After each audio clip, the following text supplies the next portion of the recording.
Hello everyone, welcome back to my channel. So आज हम अपनी ओवरव्यू सीरीज़ में डिस्कस करेंगे chapter number 4 which is specialist cost management techniques. अब आप देखो, ये चैप्टर काफ़ी बड़ा है। ये चैप्टर पूरे 80 पेजेस में आता है आपकी बुक के अंदर, ठीक है। अब इसको हमें कट शॉर्ट करना है। अब ऐसे तो है नहीं कि हम कुछ कॉन्सेप्ट्स छोड़ देंगे। हम कॉन्सेप्ट्स को छोटे छोटे बाइट्स में डिवाइड करेंगे। तो वही मैंने इसमें किया है। जो ये आपको नोट्स आपकी स्क्रीन पर दिख रहे हैं, इसमें मैंने पूरे 80 पेजेस के चैप्टर को सिर्फ 8 पेजेस में कन्वर्ट किया है। कैसे? कॉन्सेप्ट्स को छोटे छोटे बाइट्स में डिवाइड करके। और इससे भी कंसाइज मैंने आपके लिए चार्ट बनाया है। अब इस चार्ट में क्या है, हम सिर्फ ओवरव्यू देखेंगे। सिर्फ ओवरव्यू देखेंगे कि पूरे चैप्टर में आखिर में पूछा मतलब बताया क्या क्या क्या है, ठीक है। सबसे पहले आप देखोगे, आपको कॉस्ट कंट्रोल एंड रिडक्शन के बारे में बताया है। फिर उन्होंने टारगेट कॉस्टिंग के बारे में कुछ बताया आपको। फिर उन्होंने उनको लाइफ साइकिल कॉस्टिंग के बारे में बता रखा है। And then theory of constraints and throughput accounting ratio. और उसके बाद एनवायरमेंटल मैनेजमेंट अकाउंटिंग। एनवायरमेंट की बात हर कोई सबसे लास्ट में ही करता है। तो सबसे पहले कॉस्ट कंट्रोल एंड रिडक्शन। अब उसमें वो आपको दो चीज़ें बोलते हैं, कंट्रोल एंड रिडक्शन। अब कंट्रोल और रिडक्शन में क्या अंतर है? कंट्रोल बेसिकली कहता है कि आपकी एग्जिस्टिंग कॉस्ट कितनी लग रही है, पहले तो आप वो देखो, ठीक है। उसमें आप चेक करो कि आपने स्टैंडर्ड क्या सेट किया हुआ था। अब देखोगे कि इस स्टैंडर्ड में आपका कुछ डिफरेंस आ रहा है। अब इस डिफरेंस को आप ब्रिज कैसे करोगे, वही आपकी कॉस्ट कंट्रोल होता है। तो जैसे कि हम स्टैंडर्ड कॉस्टिंग में देखते हैं, बजटरी कंट्रोल में देखते हैं, आप स्टैंडर्ड सेट करते हो और उसको एक्चुअल से कंपेयर करते हो, तभी आपको क्या मिलती है, आपको आपकी वेरिएंस मिलती है। और वेरिएंस को जब आप कंट्रोल करते हो तो उस चीज़ को बोलते हैं कॉस्ट कंट्रोल। फिर कॉस्ट रिडक्शन क्या होती है? सिमिलर नहीं है, नहीं सिमिलर नहीं है। रिडक्शन में क्या होता है ना, आप अपनी प्रोसेसेस में जो आपकी प्रोडक्शन प्रोसेस है या आपका प्रोडक्ट का डिज़ाइन है, उसके अंदर आप चेंजेस करोगे। उसमें आप क्या करोगे, वैल्यू एनालिसिस करोगे, वैल्यू इंजीनियरिंग करोगे, अलग अलग तरीके की चीज़ें करोगे, जीआईटी सिस्टम लगाओगे, ठीक है। आप काइजन कॉस्टिंग लगाओगे, आप सिक्स सिग्मा यूज़ करोगे, दुनिया भर की टेक्निक्स आप यूज़ करोगे, टीक्यूएम लगाओगे, ताकि आपकी कॉस्ट मिनिमम आए। सबसे कम आपकी कॉस्ट आनी चाहिए, कम से कम कॉस्ट आपकी लिखनी चाहिए, यानी कि पर यूनिट कॉस्ट सेविंग आपको करनी है, परमानेंट, वो भी टेम्पररी नहीं, परमानेंट। यहाँ पे काम हमारा टेम्पररी चल रहा था, बट यहाँ काम हमारा परमानेंट होगा, ठीक है। आपको डिज़ाइन फेस पे ही डिसाइड कर लेना है कि आपकी कॉस्ट कितनी कम और ज़्यादा लगने वाली है। उसके लिए आपको अपना लेआउट चेंज करना पड़ेगा, फैक्ट्री लेआउट, इक्विपमेंट, ठीक है। आपकी फैक्ट्री में कई सारे इक्विपमेंट्स लगे हुए होंगे। सो आपको उनको किस ढंग से रखना है, उनका क्या लेआउट रखना है, पहले कौन सी मशीन जाएगी, दूसरे नंबर पे कौन सी मशीन जाएगी, तीसरे नंबर पे। जैसे हम आपके चैप्टर नंबर 3 में पढ़ते हैं, लीन सिस्टम एंड इनोवेशन में सेल्यूलर मैन्युफैक्चरिंग, ठीक है। इस तरीके से मशीन को आप किस प्लेस पे कहाँ कहाँ रखोगे, किस सेल्स में रखोगे, सो उसको उसके बेसिस पर आपका डिटरमाइन होगा फैक्ट्री लेआउट। और फिर ये सब बन जाता है आपका प्रोडक्शन प्लानिंग तो आपको करनी पड़ेगी। सो ये था आपका cost reduction and cost control. साथ साथ में हम एक बार नोट्स में भी देख लेते हैं cost reduction and cost control. आप देखोगे कॉस्ट कंट्रोल आपको टेम्परेरी सेविंग्स देता है, cost reduction real and permanent reduction and cost देता है। प्रोसेस आपको क्या देता है, टारगेट इन्वेस्टिगेटिंग वेरिएंसेस टेकिंग, ठीक है। आप क्या करोगे, टारगेट और एक्चुअल को कंपेयर करोगे, वेरिएंस निकालोगे, उसके ऊपर रेमेडियल एक्शन लोगे, दैट इज कॉस्ट कंट्रोल। और कॉस्ट रिडक्शन क्या होता है, क्रिटिकली आप एग्जामिन करोगे और एनालाइज करोगे कि भाई हम अपना स्टैंडर्ड ही क्यों इतना हाई सेट कर रहे हैं, स्टैंडर्ड ही हमें कम सेट करना है, मतलब एग्जिस्टिंग प्रोसेसेस में ही चेंजेस लेकर आने हैं। आप फ्यूचर कॉस्ट को कम करोगे कॉस्ट रिडक्शन में, वहीं कॉस्ट कंट्रोल में आप पहले क्या कॉस्ट चलती आ रही थी, अब क्या कॉस्ट चलती आ रही है, उनके बिहेवियर से आप डिटरमाइन करोगे आगे क्या चेंज करना है। तो इससे हमें ये पता चलता है, the crux of this is cost control is reactive and cost reduction is proactive, ठीक है। ये हमारा पहला पार्ट खत्म हो गया। उसके बाद हम नेक्स्ट पार्ट पे आते हैं which is target costing. So this is important. Target costing क्या होता है, सपोज ठीक है, मार्केट आपको बनाने हैं, बिस्किट्स बनाने हैं आपको, ठीक है। अब बिस्किट्स का बिस्किट्स का मार्केट में प्राइस ₹10 चल रहा है, ठीक है।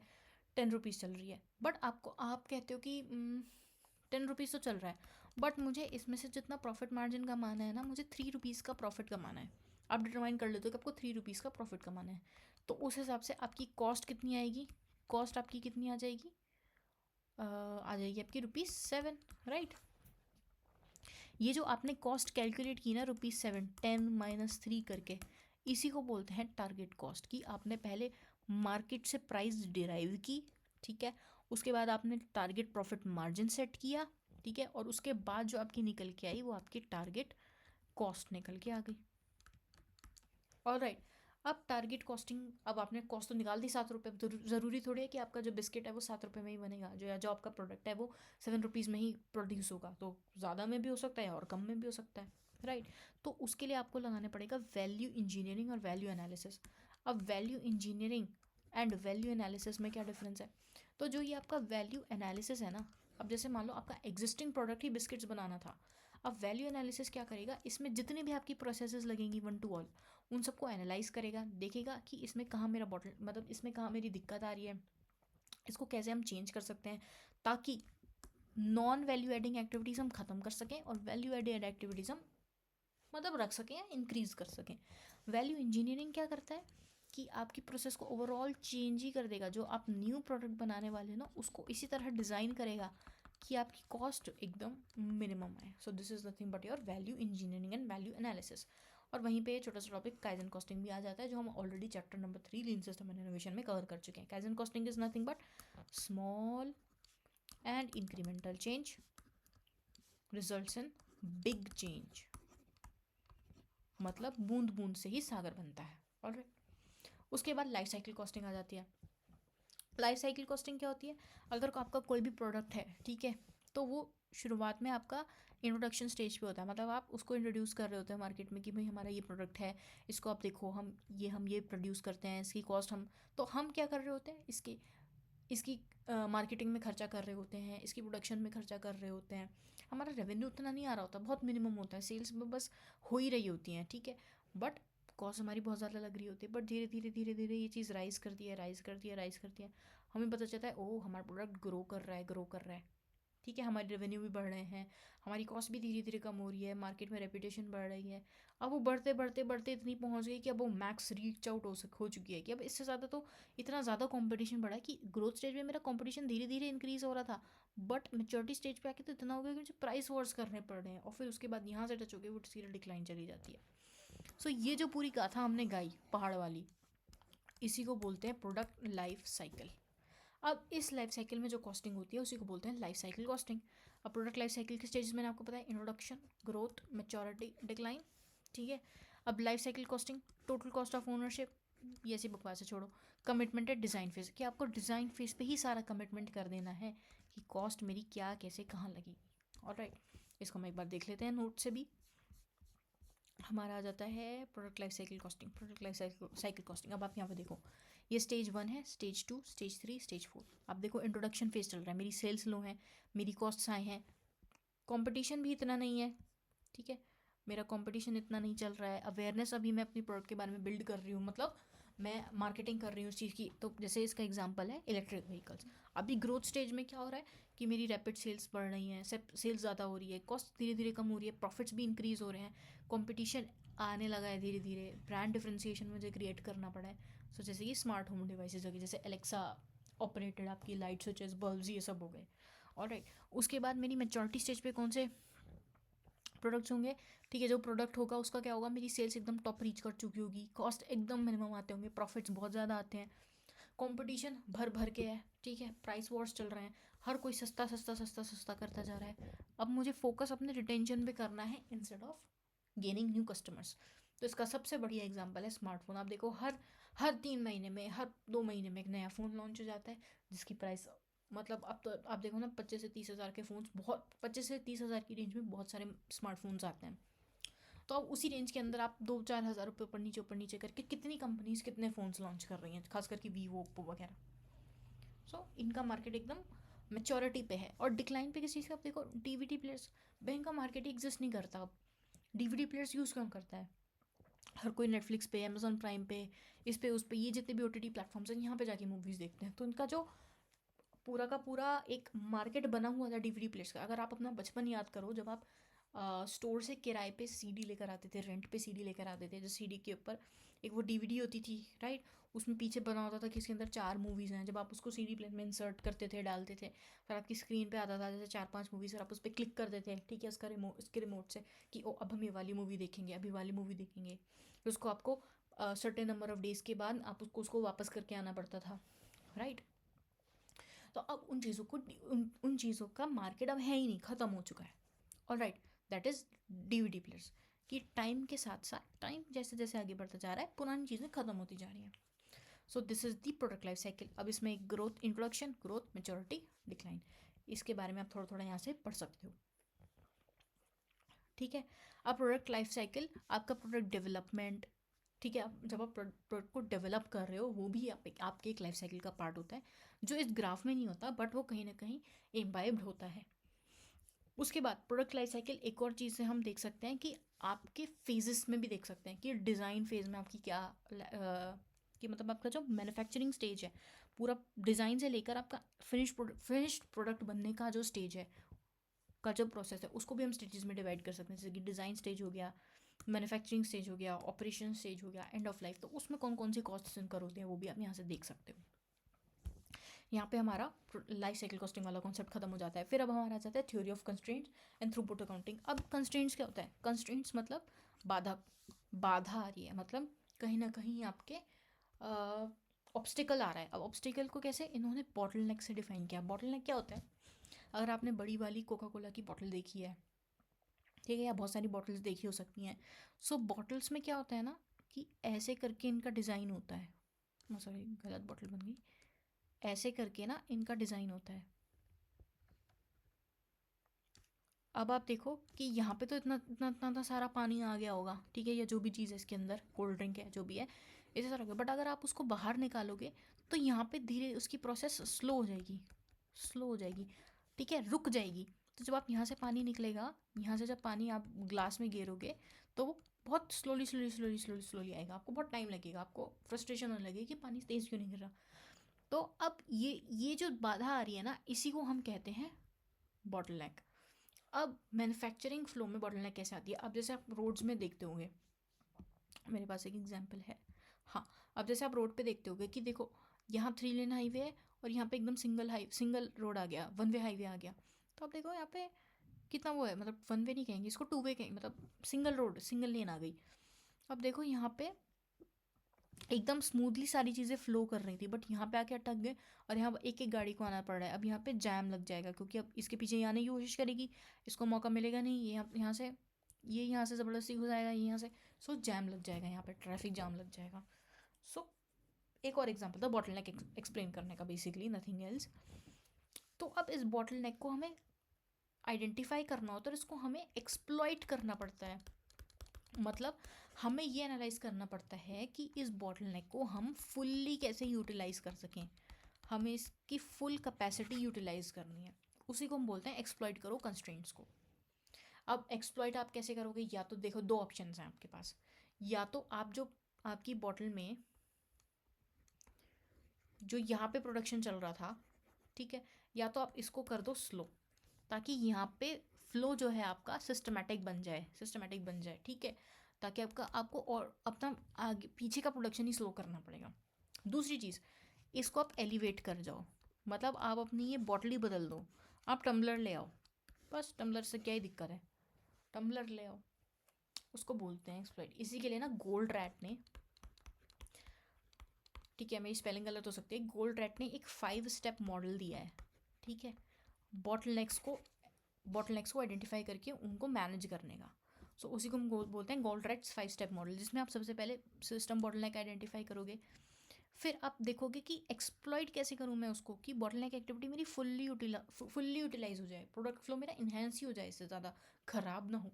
और फिर आप जितने भी आपके रिसोर्सेज हैं, जितने भी आपकी टोटल कैपेसिटी है उस प्रोडक्शन की, वो आप किसके ऊपर डिपेंडेंट कर दोगे? बॉटल नेक के ऊपर. फिर जब आप इससे थोड़ा सा आप ऊपर उठ जाओगे, आपके पास इनफ रिसोर्सेज आ जाएंगे, इनफ पैसा आ जाएगा, आप वहाँ से एलिवेट कर जाओगे, मतलब उस कंस्ट्रेंट को टोटली रिप्लेस कर दोगे एक न्यू सिस्टम या न्यू डिज़ाइन या न्यू मशीनरी के साथ. और फिर इस प्रोसेस को आप रिपीट करोगे, इस 4 स्टेप मॉडल को आप 5th स्टेप में आप रिपीट करोगे. क्यों? क्योंकि ऐसा हो सकता है कि आज आपने ए बॉटल नेक फाइंड किया, कल आपको बी बॉटल नेक मिल जाए, फिर परसों आपको सी बॉटल नेक मिल जाए. उसमें सिमिलर प्रोसेस आपको फॉलो करनी है. उसी के अंदर एक हमारा न्यूमेरिकल कॉन्सेप्ट आता है जिसको बोलते हैं थ्रूपुट अकाउंटिंग. थ्रूपुट अकाउंटिंग मतलब थ्रूपुट अकाउंटिंग रेशियो. बेसिकली ये क्या होता है? ये थ्योरी ऑफ कंस्ट्रेंट्स, ये बॉटलनेक का ही एक मेजर करने का तरीका है. कैसे? आप समझो कि अगर मेरा जो बॉटलनेक है, ठीक है, वो बना रहा है 1 मिनट के अंदर लेट्स सपोज बॉटलनेक मेरा 1 मिनट के अंदर 10 यूनिट्स प्रोड्यूस कर रहा है, ठीक है, और जो मेरी एक्चुअल कॉस्ट लग रही है पर बॉटलनेक मिनट वो मेरी 100 लग रही है, ठीक है, पर मिनट मेरी 100 रुपीज़ की कॉस्ट लग रही है। अब आप यहाँ पे देखो, यहाँ पे थ्रूपुट अकाउंटिंग करते वक्त एक इंपॉर्टेंट अजम्पशन होती है that only direct material is treated as variable cost, बाकी जितनी भी कॉस्ट हैं वो सब फिक्स्ड मानी जाएंगी। वरना होता क्या, मेरी लेबर कॉस्ट, ठीक है, कुछ ओवरहेड्स भी मेरे वेरिएबल होते हैं, वो सब मुझे वेरिएबल कंसिडर करने पड़ते हैं नॉर्मली तो, बट थ्रूपुट अकाउंटिंग के टाइम पे मेरी सिर्फ डायरेक्ट मटेरियल की कॉस्ट वेरिएबल होगी, बाकी सारी मुझे अपनी कॉस्ट फिक्स्ड अज्यूम करनी पड़ेगी। तो सर मुझे मटेरियल की कॉस्ट लेके चलना पड़ेगा। अब इसका फॉर्मूला होता है थ्रूपुट पर बॉटलनेक मिनट सॉरी, मैंने बोला कि 10 यूनिट्स 1 मिनट में बनती हैं, थ्रूपुट मतलब प्रोडक्शन बेसिकली, तो मेरा न्यूमरेटर क्या हो गया 10, और factory cost per bottleneck minute, जो मेरी फैक्ट्री कॉस्ट लग रही है, टोटल कॉस्ट ऑफ फैक्ट्री, ठीक है। अब लेट्स सपोज मेरी बॉटलनेक में मुझे 1000 मिनट्स लगाने पड़ते हैं, ठीक है, और मेरी बॉटलनेक की कॉस्ट कितनी है पूरी, लेट्स बॉटलनेक की फैक्ट्री की कॉस्ट लेट्स से 10 लाख है, ठीक है।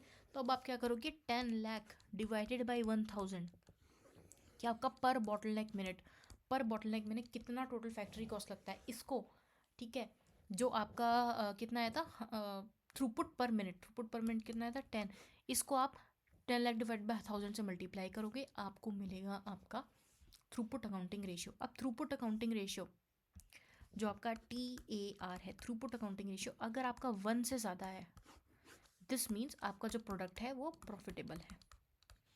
बट जैसे ये 1 से कम हुआ, 1 से कम होने का मतलब है कि मेरा जो आउटपुट है, जैसे मेरी अगर कॉस्ट 100 लग रही है सपोज, और मेरा आउटपुट सिर्फ 80 है, तो मेरा TAR कितना हो गया 0.8, मतलब कि मेरा जो थ्रूपुट है वो मेरा कम आ रहा है, थ्रूपुट मेरा कम आ रहा है, आउटपुट मेरा कम आ रहा है, फैक्ट्री की कॉस्ट ज़्यादा लग रही है। वहीं अगर मेरा सपोज आउटपुट भी 100 है और मेरा TAR भी 100 है, तो ऑप्टिमल पोजीशन है, इसमें तो क्या ही दिक्कत है।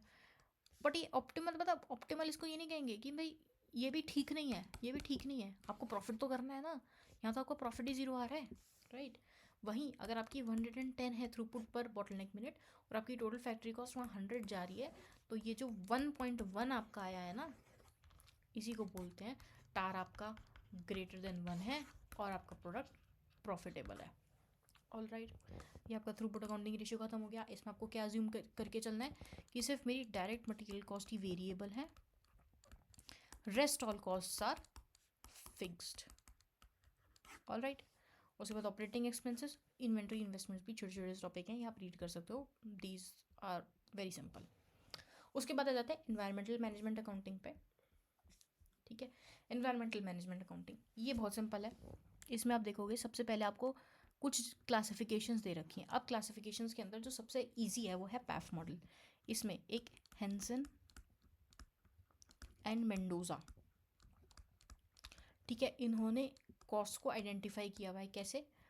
एनवायरमेंटल पैफ मॉडल है बेसिकली, मतलब environmental prevention cost, environmental appraisal cost, environmental external failure cost, environmental internal failure cost. मतलब पैफ मॉडल में ही आप एनवायरमेंट जोड़ दो तो आपकी कॉस्ट क्लासिफिकेशन बन जाती है as per Henson and Mendoza. उसके बाद दो और आती हैं आपकी, एक आती है आपकी US EPA करके, US EPA क्लासिफिकेशन। इसमें उन्होंने क्या क्लासीफाई कर रखा है कि आपकी कॉस्ट जो है, हाँ देखो, आपकी जो कॉस्ट है या तो वो कन्वेंशनल हो सकती हैं। कन्वेंशनल कैसे? जैसे रॉ मटेरियल, यूटिलिटी, सप्लाईज, ये तो आपको लगेंगे, ये कन्वेंशनल है। उसके बाद पोटेंशियली कुछ हिडन कॉस्ट भी आपकी लग सकती हैं, जैसे कि ऑब्सक्यूर्ड इन ओवरहेड अकाउंट्स। अब ओवरहेड अकाउंट्स में कैसे? मान लो आपने आज कॉन्ट्रैक्ट किया कि हम आज ये ऑयल माइनिंग का यहाँ पे सेटअप करेंगे एंड 8-10 साल बाद हम इसको डीकमीशन करेंगे, सब कुछ करेंगे। ये कॉस्ट तो आपने पहले आइडेंटिफाई करनी। बट हो सकता है कि डीकमीशनिंग के टाइम पे जो आपको बैक एंड की कॉस्ट लग रही है, जैसे कि मान लो कोई अकाउंटिंग की कॉस्ट वहाँ पे बैक एंड में आ रही है, या कोई और कंप्लायंस आ गई एकदम से, वो पोटेंशियली हिडन कॉस्ट है जो आप नहीं अकाउंट फॉर करोगे कॉन्ट्रैक्ट करते वक्त। वहीं कंटिजेंट कॉस्ट भी सिमिलर नेचर की आ जाती है कि बाद में जाके मान लो कोई फाइन आप पे लग गया या पेनल्टी लग गई या कुछ लग गया, राइट, तो वो आपकी कंटिजेंट कॉस्ट होंगी। उसके बाद relationship in corporate image cost. अब आप इन्वायरमेंट के लिए इतना कुछ कर रहे हो तो आपको दीन दुनिया को बताना भी है, तो उस बताने के लिए आप जो रिपोर्ट्स प्रिपेयर करोगे, ठीक है, environmental reports plus stakeholders को बताने के लिए मीटिंग्स रखोगे, ये सारी चीज़ें करोगे, अपनी बोर्ड रिपोर्ट में एक अलग से सेक्शन इंक्लूड करोगे, ऑडिट रिपोर्ट में इंक्लूड करोगे, मतलब सॉरी एनुअल रिपोर्ट में इंक्लूड करोगे, ये सारी चीज़ें जो आपकी करनी पड़ेंगी, ये भी आपकी कॉस्ट का पार्ट होती हैं। उसके बाद जेनरिक क्लासिफिकेशन आती है जिनमें इंटरनल एनवायरनमेंट उन्होंने बोला और एक्सटर्नल एनवायरनमेंट। इंटरनल एनवायरनमेंट कौन सी कॉस्ट होगी कि आप जो इंटरनली वेस्ट जनरेट कर रहे हो, कि आपको वेस्ट डिस्पोज करना है या कोई रेगुलेटरी कंप्लाइंसेस हैं उनमें कंप्लाइंस करने के लिए जो आपकी कॉस्ट लग रही है वो आपकी इंटरनल है। और एक्सटर्नल कैसे हो गई कि मान लो आपकी वजह से कुछ पोल्यूशन हो रहा है, ठीक है, या तो एयर पोल्यूशन हो रहा है या सॉइल पोल्यूशन हो रहा है, वाटर पोल्यूशन हो रहा है, कोई भी पोल्यूशन हो रहा है, उसको रिस्टोर करने के लिए, उसको सही करने के लिए बेसिकली जो भी आपकी कॉस्ट इनकर होती है उसको हम बोलते हैं एक्सटर्नल फेलियर कॉस्ट। इसमें आप यहाँ पे से इसके एडवांटेजेस वगैरह भी पढ़ सकते हो। अब इसमें हम एक बार ये देख लेते हैं कि कॉस्ट बेसिकली हमने ईएमए मेथडोलॉजी में कॉस्ट कंट्रोल कैसे करना है। सबसे पहले आप वेस्ट की कॉस्ट कंट्रोल करोगे कैसे, identifying potential cost saving from reducing waste, जितना आप वेस्ट कम करोगे आप अपनी कॉस्ट को कम करोगे। सिमिलरली वाटर का कंजम्पशन कम कर दो, कम से कम पानी में ज़्यादा से ज़्यादा प्रोडक्शन करो, ठीक है, वाटर को डिस्पोज करो तो क्लीनली डिस्पोज करो। एनर्जी आप कम से कम कंज्यूम करो, ट्रांसपोर्ट एंड ट्रैवल कम से कम करो ताकि आपकी फ्यूल कॉस्ट, इलेक्ट्रिसिटी कॉस्ट ये सब कम हो जाए। एंड लास्ट में कंज्यूमेबल्स एंड रॉ मटेरियल, कम से कम मटेरियल यूज़ करके, कम से कम रॉ मटेरियल यूज़ करके मैक्सिमम आपको आउटपुट प्रोड्यूस करना है। ऑलराइट, सो ये था पूरा हमारा चैप्टर जो था स्पेशलिस्ट कॉस्ट मैनेजमेंट टेक्निक्स, जो मैंने आपको ओवरव्यू दे दिया इस पूरे चैप्टर का। आपको नोट्स भी ये मिल जाएंगे ड्राइव के लिंक पे और टेलीग्राम पर, आप डिस्क्रिप्शन में से जाके आप वो लिंक ज्वाइन कर सकते हो, ठीक है, ड्राइव लिंक पे से डाउनलोड कर सकते हो और टेलीग्राम ज्वाइन कर लेना ताकि और अपडेट्स आपको मिलती रहें। सो ये हमारा एपिसोड नंबर 2 था जिसमें हमने चैप्टर नंबर 4 कवर किया। बाकी के चैप्टर्स कुछ मैंने अपलोड ऑलरेडी किए हुए हैं, जैसे कि आप देख सकते हो 6, 5, चैप्टर नंबर 3 पे आपकी 3 वीडियोस ऑलरेडी डली हुई हैं लीन सिस्टम एंड इनोवेशन पे, 5S पे अलग से वीडियो है, बाकी 2 पे भी वीडियो डली हुई है, ठीक है। चैप्टर 2 की मैंने कल अपलोड की थी, अब ये चैप्टर 4 की आज अपलोड हो जाएगी, चैप्टर 4 की आज अपलोड हो जाएगी। सो आई थिंक आपका इतना काम तो बन जाएगा। और भी वीडियो सारे चैप्टर्स की मैं धीरे धीरे करके अपलोड कर दूंगी, आपके IBS पेपर से जस्ट पहले आपको सारा मटेरियल अवेलेबल मिल जाएगा। सो आई होप सो आपको वीडियो अच्छी लगी होगी। Like and subscribe my channel and all the best for your studies.